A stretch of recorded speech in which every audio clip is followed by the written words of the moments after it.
Welcome to another episode of Still We Persist. My name's Mia. I'm one of the co-hosts for today's episode, and our other co-host is... I'm Shina, also a co-host for Still We Persist. Yeah, there we go. We have an exciting guest for today's episode. We'll be talking about sustainability and topics that revolve around that. We have Ashley Klampe with us today to lead us in those conversations. Yeah, we're excited to have you. But before we get started, we'd like to give a land acknowledgement. So I'll go ahead and start with a land acknowledgement from Corvallis, which is where I'm based out of right now. And then Shanna will go ahead and give one from Kentucky, which is where they're based out of.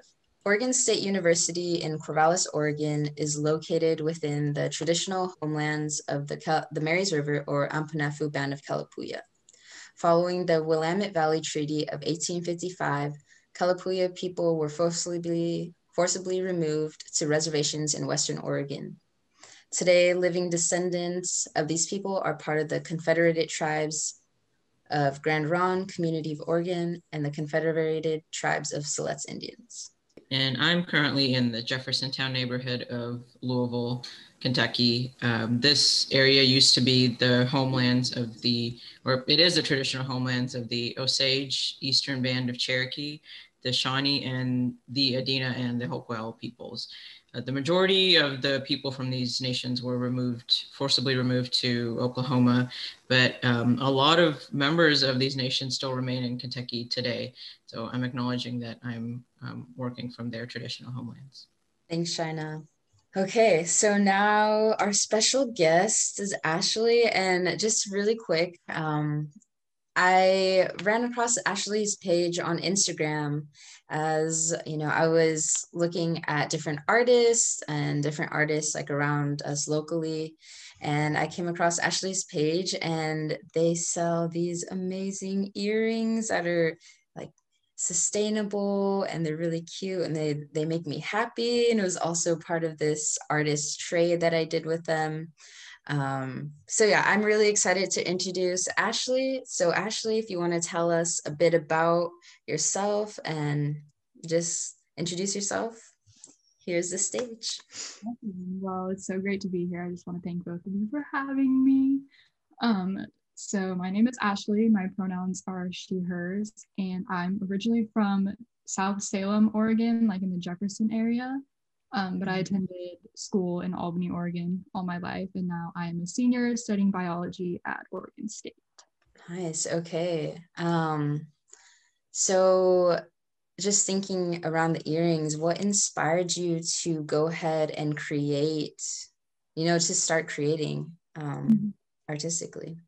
Yeah, definitely. So just kind of like an artistic background for me. I took a lot of like acrylic painting and jewelry making in high school.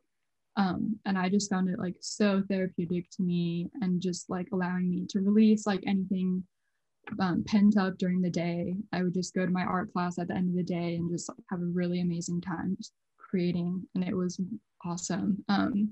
So when college started, I like didn't really make time for my art. I was just kind of doing like little things on the side, but always just super, super busy with school, focusing on things like that. So when COVID hit, I was just stuck at home doing nothing. And I was like, hey, like, let's get creative again. Like I really, it was something that I missed doing, definitely. So I was scrolling on my phone one day and I saw these earrings advertised from like a company like Shein or Zoffel or something like that. And there were plastic circle earrings that were painted like an orange. Just, just like a little plastic disc orange earring. And I was like, oh, like that's kind of cute. They're selling them for $2, but I was like, I don't know. Like, I feel like they could be real oranges. Like, why can't they do real oranges? So I just decided to kind of research it and just see like, is this possible? Like, I'm not going to put a raw orange just on my ear. Like, I don't know, that'd be kind of gross. That did cross my mind. So I started researching it about how you can preserve these fruits. A lot of people dehydrate fruits to make tea out of, or just like anything like that. And so that's kind of where it started from. And I just kind of took it from there. Nice. Something else that I see you do with your art, or something that is equally as important of the art to me, like as a someone who has been around it, is the sustainability piece. Mm-hmm. So I see like you strive a lot to be sustainable with how you're, packaging the art, or I feel like that's a common theme around what you're thinking of when you're deciding to create. So I was just wondering, what does sustainability mean to you, and like, how do you define that?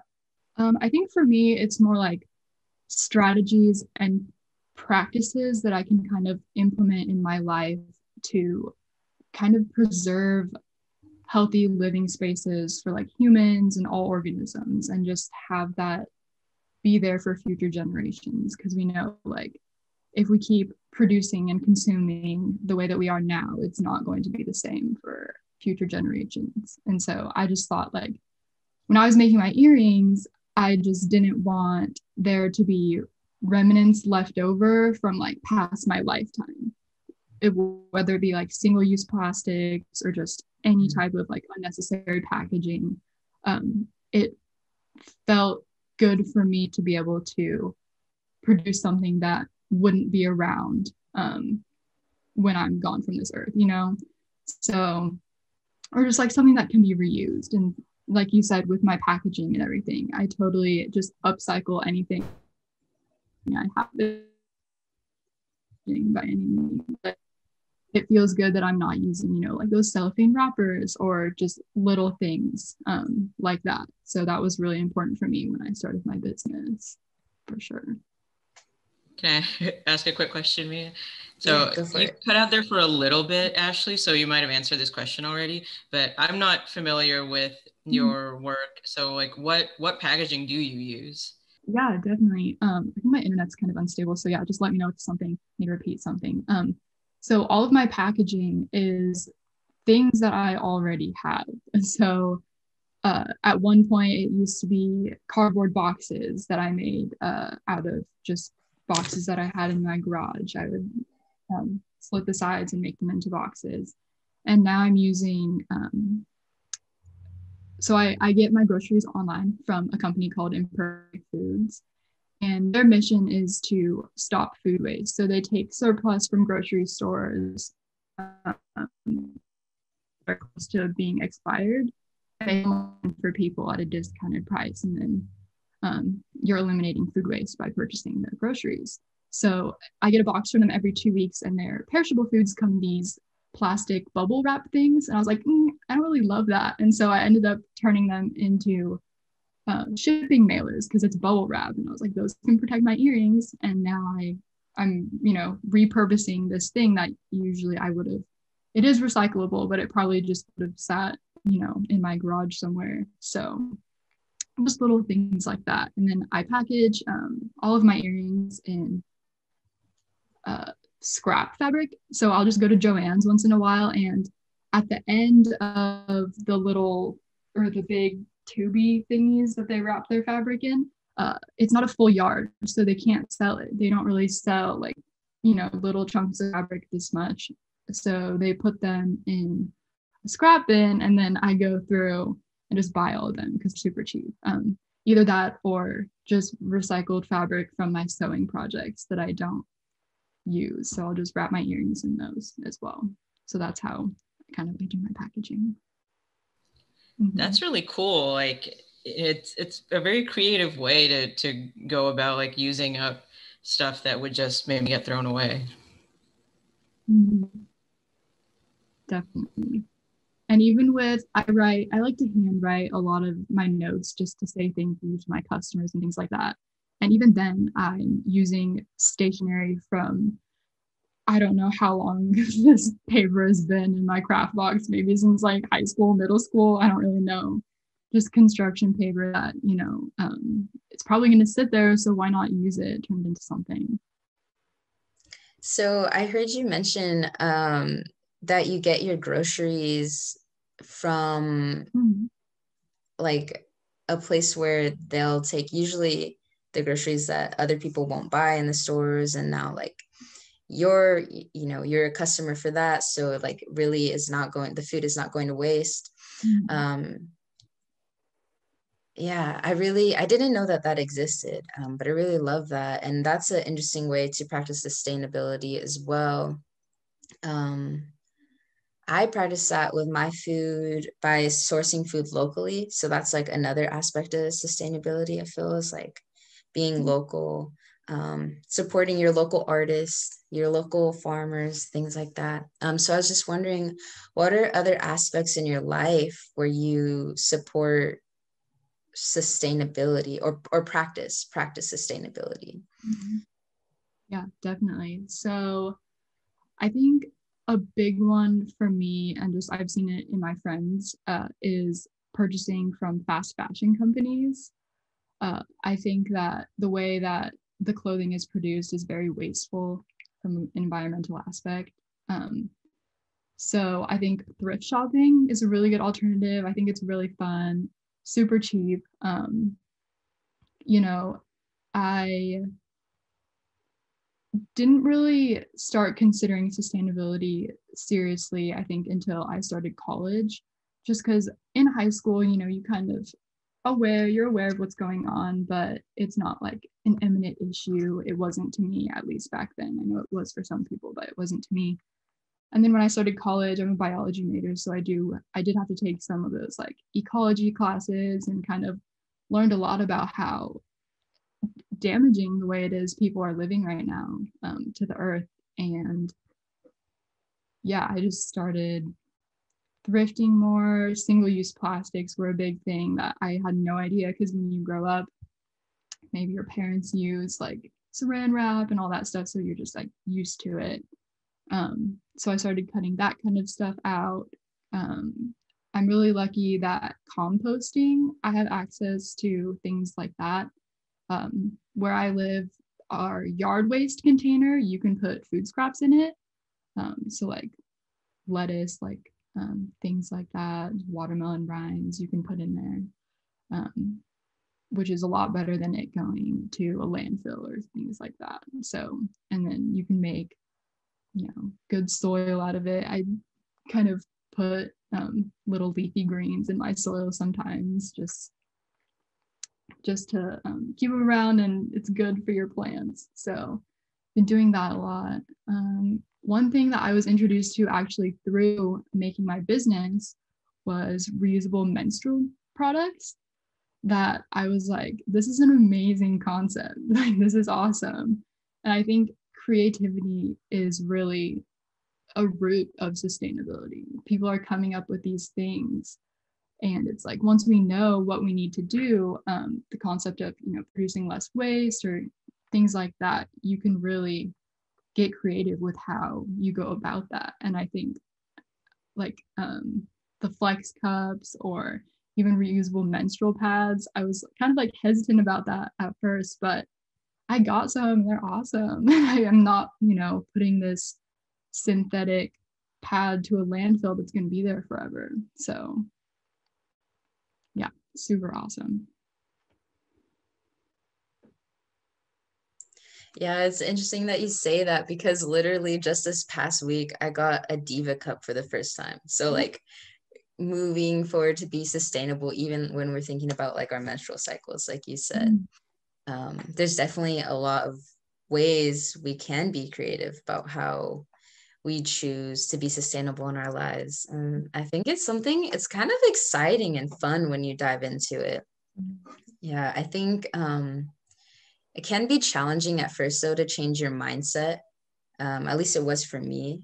Did you encounter anything like that, Ashley? Like, as you're starting to make these behavioral changes in your everyday life, like, was that challenging at all?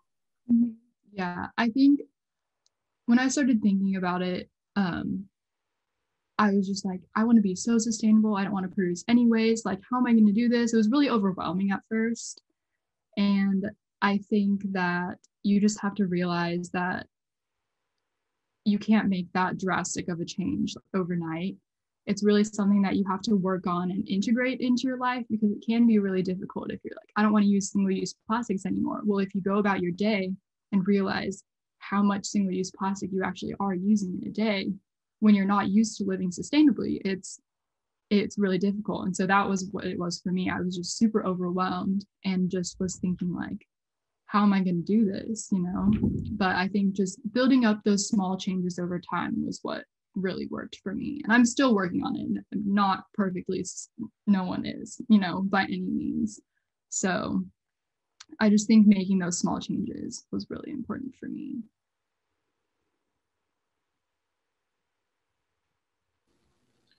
Is this something that you like do research on too? Like research in the sense of just like looking up what the latest scientific information is on sustainability? And I guess since it's like part of your major, maybe that comes with it. Yeah, I've learned a lot just in classes, just learning about renewable resources and things like that. But as far as like my own changes that I'm making in my life, I don't really look for like scientific literature, just because it's not super applicable to like me in my life. I'm aware of like the research that is being done, not a lot, but I think more I'm looking at bloggers or other people who are choosing to live sustainably, and how I can kind of incorporate what they're doing into my life. Mm-hmm. And then thinking about sustainability too, I think environmental wellness is a huge core of what sustainability is, but another part of sustainability is thinking about community also, and how like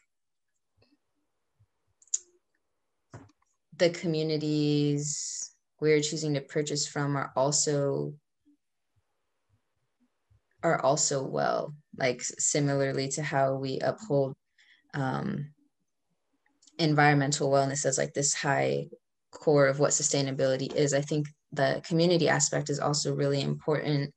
And I was wondering if you think you are cultivating a community with these earrings. Like, do you see that maybe in the future for this product? Yeah, definitely. When I was speaking about the reusable menstrual products that I use, there's a woman in Portland, I think, that I purchased these reusable pads from, and I kind of I messaged her and I was like, hey, like, I love your concept. Like, I'm kind of going for the same thing. I think we have really similar values and ideals for our businesses. Would you be interested in like a collab, that kind of thing? And so definitely through my Instagram and just through growing my business, I've been introduced to so many other sustainable business owners that I'm just really excited to kind of grow with them and do some collabs and just kind of take notes from each other on like what we're doing and how we can make our businesses better and more sustainable that way. Definitely the community aspect is super, super awesome. Just, yeah, it's been awesome.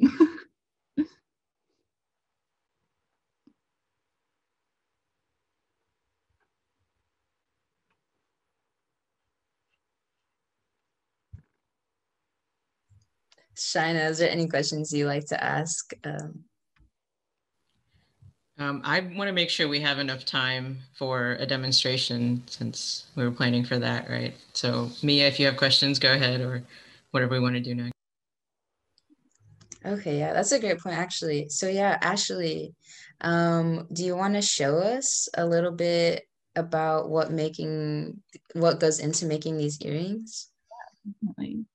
So when I was researching uh, if dehydrating fruit was possible to make earrings out of, I did come across a site that said, hey, like, it kind of had steps laid out for me already. So this isn't like an original idea. Someone else thought of this before me, but I think the way that I go about it, the products that I use, and just my concept behind it kind of makes it original for me. So I start by slicing a fruit up in little slices, super, super thin, and then I dehydrate them, which is the longest part of my process. It takes 15 hours for an orange slice to be dehydrated. So this is what they look like before they're coated with anything. It's just like a little dry piece of fruit. People use these in their tea, like I said before. Snacks, fruit, dehydrated fruit is a snack that people like. And so I've been doing that too, is making my own snacks with my dehydrator. So then after I prep them, I put a hole in them and then I'll dehydrate them. So this is where the hook goes through, so you can hang them on your ears. And then after that, I coat them. And so this is the part that I was kind of wary about, because resin is a type of plastic. It is, and it's typically not something that is, can be reused or anything, and it won't decompose very easily. So when I was researching products to use for my earrings, I came across this biodegradable resin, which was like, that's so interesting. I would love to know who came up with this, because that's awesome. So it's called Ecopoxy, and their whole mission was they want something that did the same thing that regular resin does, but it would eventually become biodegradable, and so it would be better for the planet. And so that's what I purchased for my earrings, and I think it just feels good for me to be able to create with something that, like I said, is not going to be around for 300, 400 years. So I coat one side. It's kind of shiny, you can see. The other side isn't coated. So it makes a huge difference when you coat them. They're so beautiful. Just like that. It takes 24 hours to cure on one side, 24 hours on the next side. So I guess that's the longest part. And then I assemble them. I put the hooks on just like that. And then I make these little cards out of the construction paper that I was saying I have had for a really long time. And so, yeah, they just kind of come together like that. And I have another pair here. So these are both oranges. And you can kind of see there's huge variety in the fruit. So this one has a thick skin. This one's thinner and it's kind of more see-through. So I think that's another thing that I really love about making these earrings, is like no pair looks the same. Each pair is super unique to you. And so I think that's what's been really fun for me about creating these things, is it's not something that's like an assembly line process that, every little thing looks the same. I also have, so my imperfect foods are kind of foods that they have bruises or they're misshapen. So I think these are really fun as well. So you can just kind of see it's kind of wonky shaped, not super centered, but still so beautiful and just so fun to work with. So yeah, it's kind of what I do. Have you ever tried to use a type of fruit that just didn't work out for this? Yeah, so I was making fruit and I was like, oh my gosh, vegetables too, Ashley. And the vegetables did not work out like how I wanted them to. I tried cucumbers because I thought those would be kind of interesting.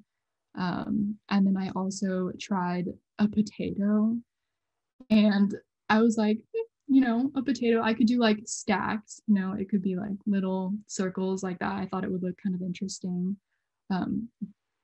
The cucumber dried out and got super, I don't know how to explain it, but it got really just ugly and like unusable. It was crimped up. It looked like I had squished it. It was just not a pretty sight.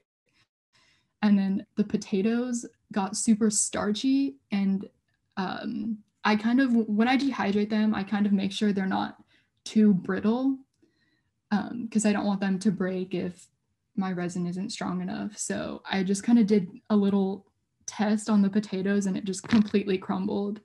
I was like, that's sad. So I did try that. I have tried a pomegranate as well, and it really didn't work out because each little seed, it just dried up so much that I was left with the skin and no pretty colors or anything like that. So I did try those. But see, the thing is, when I make mistakes like that, I can just compost what's left over, add water to it, and it'll just go away. So it's like I didn't create any waste in that process of,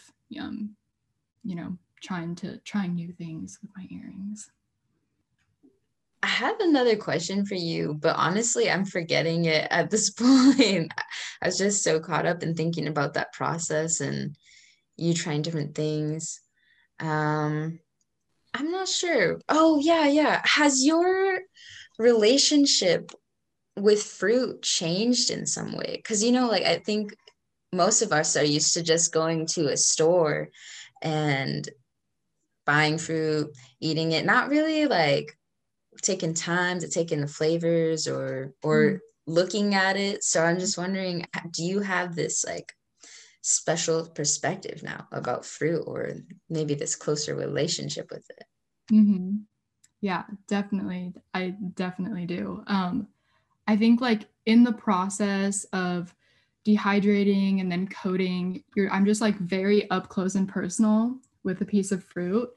And you can just kind of see like every little vein, every little thing that makes up this fruit. And I thought that was super beautiful. And in the dragon fruits, especially when you're dehydrating them, how it looks, it changes so much. And I just thought they're so beautiful, like in every stage of my process, just cutting them and then dehydrating them, coating them. Each stage is beautiful in like a different way.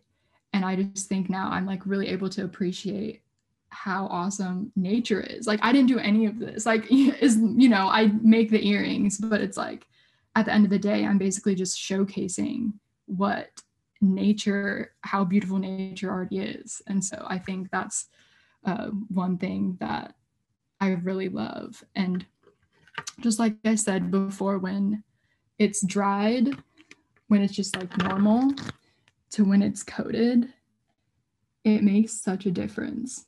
And I think that being able to see that change, it's like, I didn't do anything. This is all that. This is all the fruit. And so, yeah, when I go to the grocery store, I'm definitely like, what can I make next? And so, yeah, definitely. I don't mean that we necessarily have to wrap up right now, but I just want to make sure folks know where to find you and your earrings. Yeah, so my Instagram is ak.makes, makes, and that's where I post all of my stuff. I kind of chose not to sell my things through a second, like an Etsy or my own website, just because I think for me personally right now, I want to just stay local with my business, kind of just through word of mouth. I don't really want to do a lot of advertising. I think that might be kind of overwhelming for me, but yeah, that's where you can find me. And I'll be posting new things for Christmas specials, just holidays in general, giveaways, everything like that. So Exciting. I guess, yeah, as we are wrapping up, are there any words you like to share with the Aya community? Maybe centered around creativity or sustainability, your choice. yeah, definitely. I think I kind of mentioned it before, but I really do think that creativity is the root of sustainability. So once we have this concept of, okay, let's produce less waste, let's reuse things, you can really take it wherever you want with that. And so, like, for examples, I use my fabric scraps to wrap my earrings instead of plastic. And I've made hair clips out of bottle caps, just little things. Yeah, creativity is really the root of sustainability. And you can really just do so many things in your life if you just kind of think about it, manifest it, and just, turn it into something. Thank you so much, Ashley, for joining us for today's episode. I think the Aya community will definitely learn a lot about sustainability and about creativity's role in that. And I think just the fact that you're able to create these and have that thought process, that's really beautiful. And I'm especially appreciative of that, and as is our community. So thank you so much, really. And just before we begin to wrap up, Shina, is there anything else you'd like to say? No, just thanks to Ashley. Thanks to our audience for checking out this episode. And please make sure to visit Ashley's Instagram at akmakes, right? And I think we can just wrap up with other thank yous, right, Mia? Yeah, so go ahead and thank the Aya community for tuning in, and thank the Hattie Redmond Women and Gender Center for housing Aya, and as well as the KBVR team always for putting up these videos. And again, thank you, Ashley. We really appreciate this conversation and having you show us a little bit about your work. It's really important. So thanks. Thank you so much for having me. And this is So the last episode of Still We Persist for the term. So I hope you all have a good break, and we'll see you back in the winter. yep, see y'all.